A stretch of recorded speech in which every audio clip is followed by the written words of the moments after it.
We are back here on the Believe in St. Louis Cardinals podcast. Sorry for my absence. I have been sick. I've been busy with work. Things have been crazy, but we are back today to talk a little St. Louis Cardinals baseball. And if you're on the YouTube side, click the like button, subscribe if you want more Cardinals news, updates, commentary, all that good stuff. And do us a favor as well. Go to the Believe in St. Louis Cardinals podcast feed. Give us a 5-star review there. Subscribe to the podcast wherever you get your podcast. And let's get into it because today's episode is all focused on the changes that are coming on the business side for the St. Louis Cardinals. But also, I want to get into some comments that Kyle Bloom made during that press conference. He was very briefly featured in that press conference, and I think it's good for us as Cardinals fans to back away from the moment, I think, at times, and really take in a holistic approach to how the Cardinals are building their team and how they're going about their business so we can best predict potentially what they might do at the trade deadline, assuming they're still in it, which, by the way, the Cardinals are 42-36. They're 7 games back in the NL Central. They're third place in the NL Central now. The Cubs overtook them, I believe, last night, and they're 4-6 in their last 10 games. So they're kind of faltering a little bit, but they're kind of keeping up with the pace as well. And it's really crazy. I mean, just to think about, like, my expectations going into this season were, I mean, I just hope I don't think they're going to lose 100 games, but I think they're probably going to lose 90-ish, somewhere around there. I think they're going to win 70 games, 70 and 92, I thought was a reasonable expectation. I didn't think they'd be very good. And here we are sitting with the Cardinals. If the season ended today, they would be in that third wild card spot in the National League.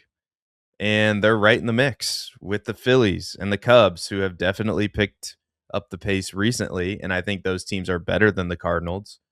And I want to address the changes, and they're predictable changes that the Cardinals made from the business side. They have a new president of baseball operations. I'm probably going to get this name wrong, but Aruk Carunarante. Wow. Okay. I'm terrible.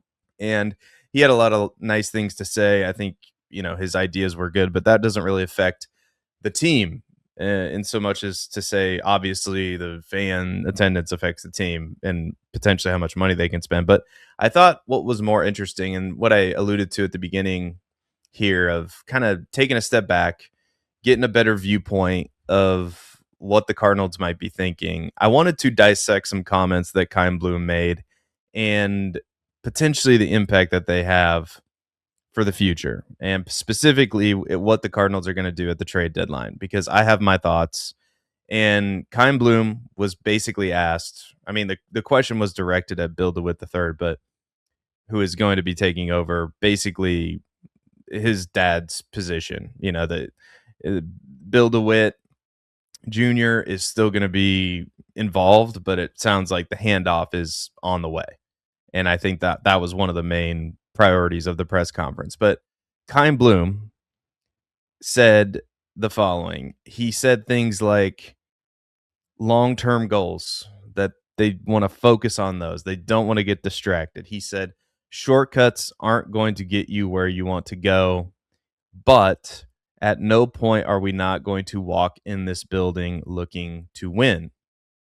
And I think those comments kind of lead me to believe that there are likely no major moves coming at the trade deadline unless they fit the Cardinals mold, unless they fit the Cardinals plans of a long-term approach, meaning, are these players going to help us not just this year, but a year from now, 2 years from now, 3 years from now? How do these players that we are going to acquire, how are they going to fit into our long-term plans? How are they going to fit with staples, with cornerstones that we've discovered? I believe JJ Weatherholt is a cornerstone of this team. I think he's the face of the franchise. I've said that on this channel.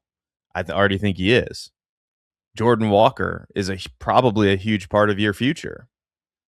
And you have decisions to make on some of these other players, but the Cardinals, as they sit right now, and we covered this on a different episode, they are not a playoff team. They are nowhere close to a complete team. It's an extremely flawed team that has overperformed. And I think that this is most evident with the starting pitching rotation. And we're not going to get into specific names in this episode, but obviously Matthew Liberatore has been really bad. I think we could devote an entire episode to him.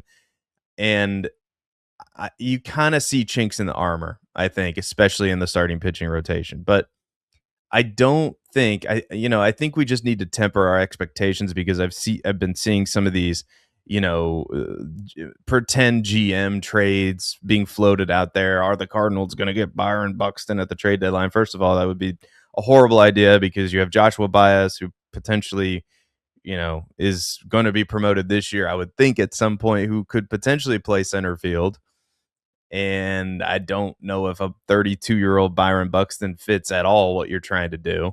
So I don't get that whatsoever. Joe Ryan is another name that was floated out there, and that's a little bit more realistic, but probably not going to happen because I think he does have a mutual option or a team option for next year as well. But I do not think the Cardinals are going to make any major moves. Now, what they could do is more of what they've already done, kind of shuffle what they already have. They demoted Nolan Gorman. They demoted Victor Scott. They brought up, Blaze Jordan. And I think, and those changes, I think, have really reinvigorated this offense. And I think you're discovering pieces of a potential next Cardinals team. And that's exactly what this season's been all about.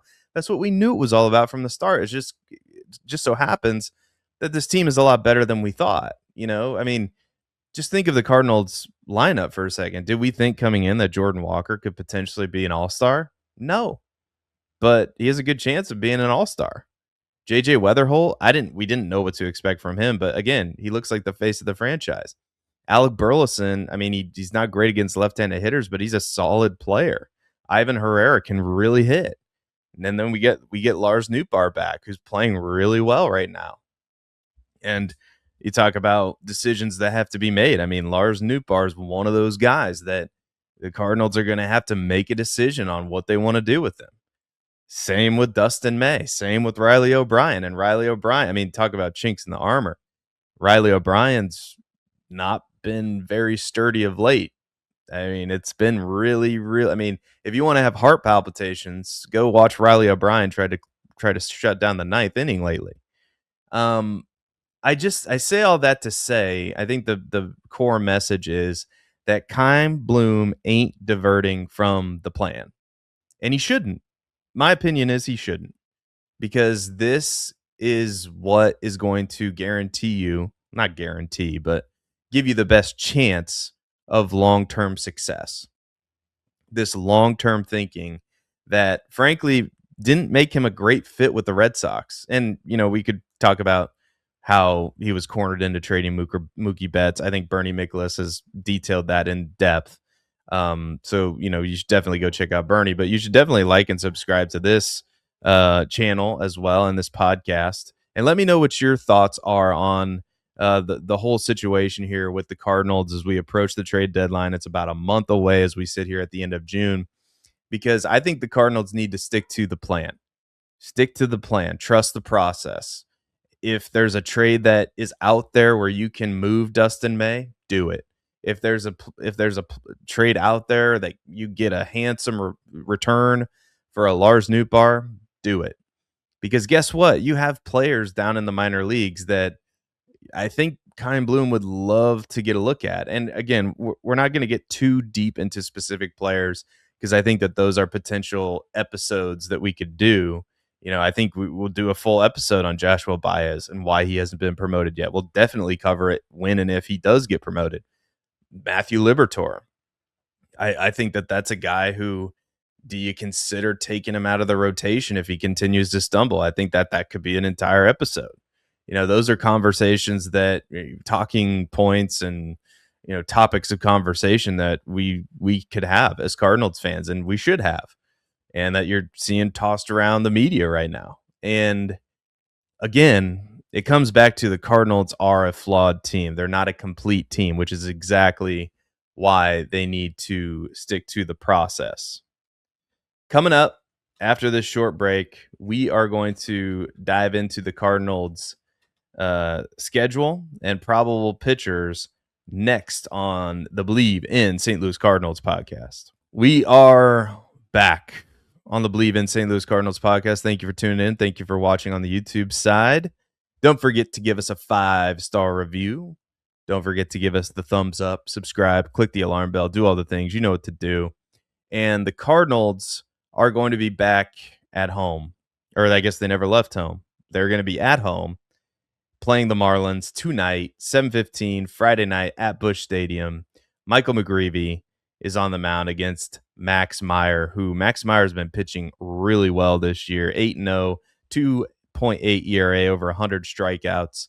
And then, there isn't much to preview because we have the dreaded TBD for Saturday and Sunday. Saturday, June 27th, 6:15 p.m. Central Time at Busch Stadium. The Marlins, who are playing some pretty decent baseball, I would say, of late. Saturday, again, 6:15 at Busch Stadium, TBD versus TBD. And then Sunday is a day game at 1:15. And then the Cardinals will go to Atlanta Tuesday, June 30th, rounding out the month of June. And then Wednesday, July 1st. And again, there are no probable pitchers announced for those dates. Again, let me know what your thoughts are on this direction that the Cardinals seemingly are taking here. With basically, it sounds like they're going to take the long-term approach. I think that that's the right move. I think you leave all options on the table when you're in a pseudo rebuild. I know they won't use that term, but you're trying to get better. You're trying to build a sustained winner in baseball, which I definitely think you can do. And I think the Cardinals are in great hands with Kyle Bloom driving the bus. But let me know what you think in the comments. Again, click the like button, subscribe on the YouTube side, give us a 5-star review on the podcast side. And until next time, thank you for watching, and let's go Redbirds.